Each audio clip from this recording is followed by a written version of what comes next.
निराई करने वाले लड़के ने कुछ अजीब पाया। जंग में पक्षी अचानक उड़ गए, जैसे कि वे भाग रहे हों। इस अजीब दृश्य ने तुरंत लड़के की गर्भवती मां को चौंका दिया, लेकिन इससे पहले कि दोनों स्थिति का पता लगा सकें, क्षितिज पर अचानक एक चमकदार आग दिखाई दी। इसके तुरंत बाद जॉर्ज को अपने मोबाइल फोन पर आग की सूचना मिली, जिसने तुरंत उसकी अभिव्यक्ति को गंभीर बना दिया। इसके बारे में सोचने में बहुत देर हो गई। वह जल्दी से कमरे में वापस भाग गया और उसी समय उसके पिता को दुकान में वही संदेश मिला।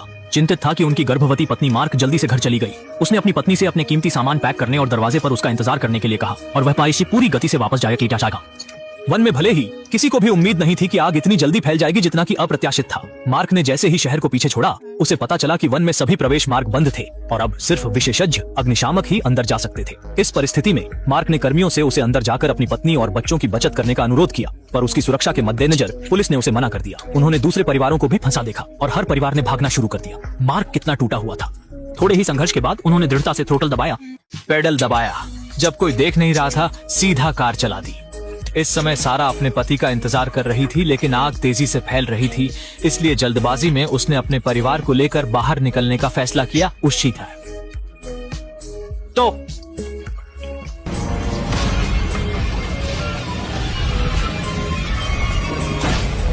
भटकने की स्थिति में उसकी कार बेकाबू होकर नजदीकी पेड़ से टकरा गई।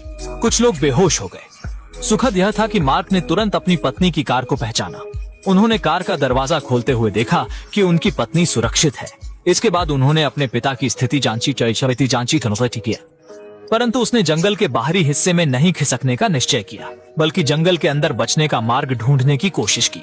चूंकि आग पहले ही बाहरी क्षेत्रों तक फैल चुकी थी, बचने का स्पष्ट मार्ग तो नहीं था, लेकिन हो सकता था कि जंगल के भीतर उन्हें एक मौका मिल जाए। जैसे ही वे ईश्वर से प्रार्थना कर रहे थे, सारा ने अचानक देखा कि उनके घर को कोई नुकसान नहीं हुआ था। ऐसा लगता है कि आग उनके घर तक नहीं आई थी, जिससे उन्हें थोड़ी सी राहत मिली। अपने घर को बचाने के लिए उन्होंने पहले पानी डालकर घर को गीला किया और फिर एक सुरक्षा क्षेत्र साफ किया ताकि वे आग से बच सकें। हालांकि जब तीनों चमत्कार की प्रार्थना कर रहे थे, लड़के ने देखा कि आग अब उनके पास आ रही थी। बिना किसी सोच विचार के तीनों ने फटाफट अपना सामान समेटा और जंगल के अंदर भागने लगे। आग से तीनों जंगल में फंस गए थे और अचानक सड़क पर एक पेड़ की शाखा रास्ता रोक रही थी। आग तेजी से फैल रही थी। आदमी ने जल्दी से लोहे की चेन पेड़ पर डाली और दूसरा छोर कार के आगे फिक्स किया। इस तरह उन्होंने रास्ते का अवरोध आसानी से हटा दिया। पर जब वे खुश होने ही वाले थे, आदमी ने देखा कि उनकी कार में खराबी आ गई और वह स्टार्ट नहीं हो रही थी। मार्क को पता था कि कार में तेल लीक हो रहा था, तो उसने परिवार को कार से उतरने और पैदल भागने के लिए कहा। आग उनके पास फैल गई थी और परिवार ने पैदल जंगल में भागने का फैसला किया। वे कितने समय तक चले यह ध्यान नहीं था और अचानक उन्होंने देखा एक मकान था जिसमें रोशनी चमक रही थी। ऐसा प्रतीत होता था कि कोई रह रहा है। मार्क ने कुछ समय तक द्वार को खटखटाया, पर कोई प्रतिसाद नहीं मिला। अपने प्राणों की रक्षा के लिए उसने भीतर प्रवेश करने का निर्णय लिया। घर के भीतर सब वस्तुएं ठीक से सजी हुई थीं, पर उस वक्त वहां कोई नहीं था। प्रतीत होता था कि सभी आग से बचने हेतु पहले ही भाग चुके थे, क्योंकि लपटें अभी तक वहां नहीं पहुंची थीं। परिवार को थोड़ी राहत मिली थी। उसी क्षण सारा ने देखा कि कमरे में एक फोन अभी भी चालू था। उसने फौरन आपातकालीन सेवा को फोन लगाया। 911, आपकी इमरजेंसी का स्वरूप क्या है?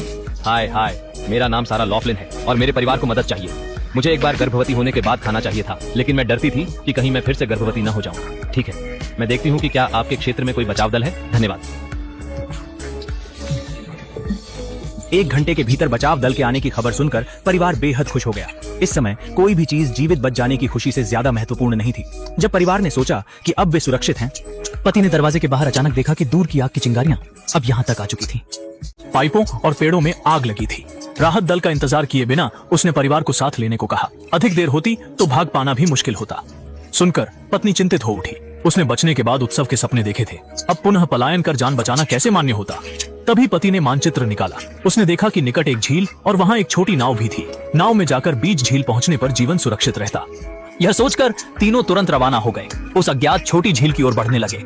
एक परिवार जंगल में आग की वजह से फंस गया था और जब वे बिल्कुल निराश थे तो गलती से पति पहाड़ी से नीचे फिसल गया। इस गिरावट में आदमी का घुटना सीधे टूट गया। पत्नी ने देखते ही तुरंत प्राथमिक उपचार बॉक्स निकाला और बेटे जॉर्ज ने तुरंत पेड़ की टहनी ढूंढी, जिससे वह पिता के पैर को स्थिर कर दिया। लेकिन इससे भी मार्क ने चलने की क्षमता खो दी। परिस्थितियों के बावजूद पत्नी और बच्चों ने साथ नहीं छोड़ा। वे सभी मिलकर आगे बढ़ रहे थे। अग्नि से उनका घिरना निश्चित था। जब कुछ सूझ नहीं रहा था, तभी जॉर्ज ने पास एक नाव स्पॉट की, वही जो झील किनारे की तलाश में थे। सोचने की फुर्सत नहीं, उन्होंने शीघ्रता से पिता को नाव में चढ़ा दिया। फिर तत्काल छूटी। चिल्टन झील में फिसलकर उन्होंने चारों ओर लपटें देखी।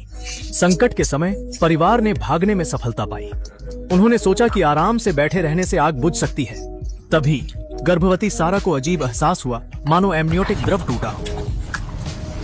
वह कहता है कि मुझे जल्द ही संकुचन होने वाला है। हे भगवान। फोन ने अचानक नेटवर्क पा लिया।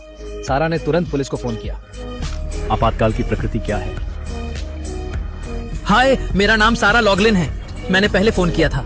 हम अभी चील्टन झील पर हैं और मेरे पति की टांग टूट गई है और वह चल नहीं सकता। उन्होंने कुछ नहीं कहा। दक्षिणी क्षेत्र में कोई टीम है जिससे आपको मदद मिल सके। उनकी सहायता प्राप्त करना क्या संभव है? इस संकट की घड़ी में सारा ने अपने बेटे पर उम्मीदें लगाकर रखी। जॉर्ज ने फौरन नाव को किनारे की ओर खींचा और पूरी ताकत से दौड़ पड़ा। ऑपरेटर द्वारा दी गई जानकारी के अनुसार 2 मील दौड़ने के बाद उसने आखिरकार दूर से कुछ देखा।